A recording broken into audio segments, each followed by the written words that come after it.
Irama Inspirasi Ramadan. Kembali dalam perbincangan kita mengenai bijak dalam perbedaan penanggalan. Bersama narasumber kita Bapak Profesor Dr. Thomas Jamaluddin. Kang Jamal, tadi kita sudah tahu mengenai apa itu hilal. Sekarang teknik-teknik untuk pengamatan hilal ini apa saja sih Kang? Dan apakah kita sebagai orang biasa nih, yang tidak mempelajari astronomi secara mendalam bisa juga untuk melihatnya? Ya, hilal itu diamati dengan mata pada awalnya. Rasul mengajarkan sumu tiuriyati wa tiruliyatihi tersebut dengan mata. Sehingga dulu ada yang ulama yang mengatakan kalau meruqyah ya harus dengan mata, tanpa alat bantu. Teleskop, kacamata, binokuler dulu dianggapnya menyalahi sunnah. Tapi kemudian belakangan bahwa kacamata, binokuler atau teleskop itu membantu pengamatan supaya tidak keliru. Karena hilal kan sangat tipis sekali. Dan problem utama dari pengamatan hilal itu adalah kontrasnya antara cahaya hilal yang tipis dengan cahaya syafaq atau cahaya senja yang masih kuat. Sehingga ini perlu alat bantu. Mata manusia kan pupilnya hanya paling setengah senti ya.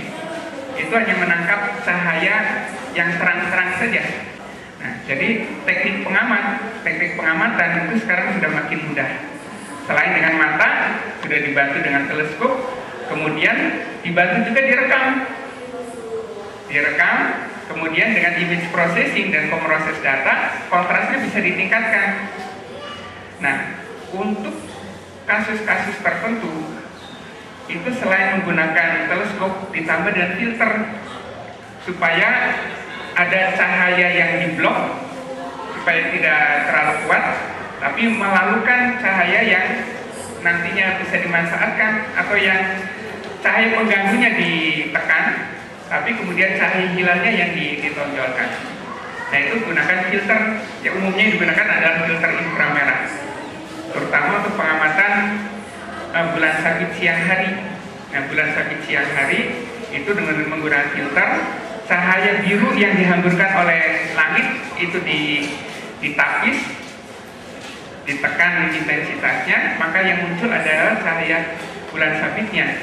Tapi ini masih terkait dengan bulan sabit siang hari, ini masih menjadi wacana dalam fikih. Apakah itu dimasukkan sebagai hilal atau bukan? Sementara ini bulan sabit siang hari itu belum dianggap sebagai hilal. Itu dianggap sebagai ya sekedar bulan sabit, karena siang hari itu bisa saja itu bulan sabit akhir bulan atau bulan sabit awal bulan. Nah, sedikit saya berikan penjelasan mengapa sih hilal atau bulan sabit ini dijadikan sebagai penentu awal waktu. Mengapa bukan purnama yang demikian terangnya dan mudah dikenali? Purnama itu tidak ada batasnya, sulit kita mencari batas. Kapan sih mulainya purnama? Cara pengamatan dihitung bisa. Purnama adalah tanggal sekian, jam sekian, menit sekian, detik sekian. Tapi apa sih cirinya? Itu sebagai purnama tidak ada. Sama-sama bulat. Bagi orang awam, oh sama bulatnya. Tanggal 13, tanggal 14, tanggal 15 sama. Tetapi kalau bulan sabit, kita bisa melihat tandanya. Bulan sabit akhir bulan yang disebut dalam Al-Quran Kal-Urjunil Qadim, seperti pelepah kurma yang kering di dalam surat Yasin ayat 39, itu adalah bulan sabit akhir bulan. Terlihatnya sebelum matahari terbit pada pagi hari. Setelah itu malam tanpa bulan disebut sebagai dark moon atau bulan mati. Nah, setelah bulan mati kemudian ada malam yang diawali dengan bulan sabit, itu disebut hilal. Nah, itu sebagai penentu awal bulan. Jadi hilal itu sebagai sebelumnya malam yang gelap yang tanpa hilal, kemudian terjadi hilal, itu sebagai penanda bahwa itu awal bulan. Itu cara mengamatinya dulu hanya dengan mata, sekarang sudah bisa dengan teleskop, ditambah dengan perekam, kamera digital, bisa diolah dengan komputer, sekarang sudah lebih canggih. Lantas kenapa nih Kang Jamal? Kalau metode perhitungan semuanya sama, kita ada banyak organisasi keislaman di Indonesia, belum lagi ada banyak komunitas-komunitas Muslim di Indonesia. Tapi kok selalu berbeda nih Kang? Apa sih, di mana sih letak perbedaannya dan kuncinya perbedaan ini selalu terjadi? Ya, dulu Rasul mengajarkan dengan cara ruqyah, tapi kemudian ada isyarat ketika tertutup awan, fanhum ma'alaikum. Satu hadis mengatakan fakmilu iddata salatin, genapkan bulan Sya'ban itu 30 hari. Tapi ada juga mengatakan fanhum ma'alaikum fakdurulah, perkirakan. Nah, perkirakan itu dihitung. Rasul dulu mengajarkan cara yang paling sederhana. Kami ini adalah umat yang ummi, yang tidak bisa menulis dan tidak bisa menghitung bulan itu sekian dan sekian dengan memberikan isyarat 29 dan 30.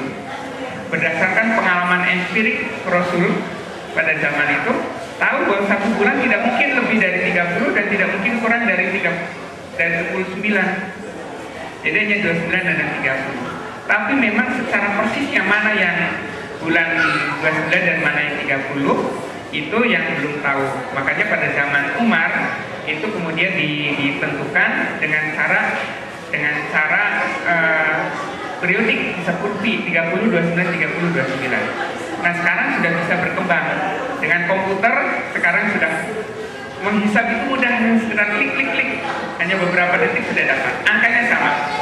Muhammadiyah, Persis, NU, Al-Irsyad yang dilakukan oleh LAPAN, yang dilakukan oleh Gosa ITB, yang dilakukan oleh Planetarium, angkanya semuanya sama.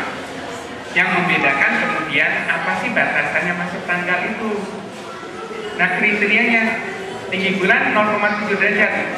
Kata Muhammadiyah itu sudah masuk, kata yang lain belum. Jadi ini hanya pada masalah kriteria saja. Oke, artinya secara metode semuanya sama, bahkan angkanya pun sama ya. Kalaupun ada ya hanya beberapa perbedaan 0, sekian digit. Tapi memang ada kriteria, paham-paham, mazhab-mazhab yang memiliki pakem-pakem tertentu. Kalau begitu masalahnya bagaimana cara kita sebagai umat muslim menyikapi perbedaan di tengah hal-hal yang berbeda dengan kita yang ada. Seperti apa jawabannya? Nanti akan kita bahas masih bersama Bapak Profesor Dr. Thomas Jamaluddin di Irama Inspirasi Ramadan, Ramadan Segarkan Iman.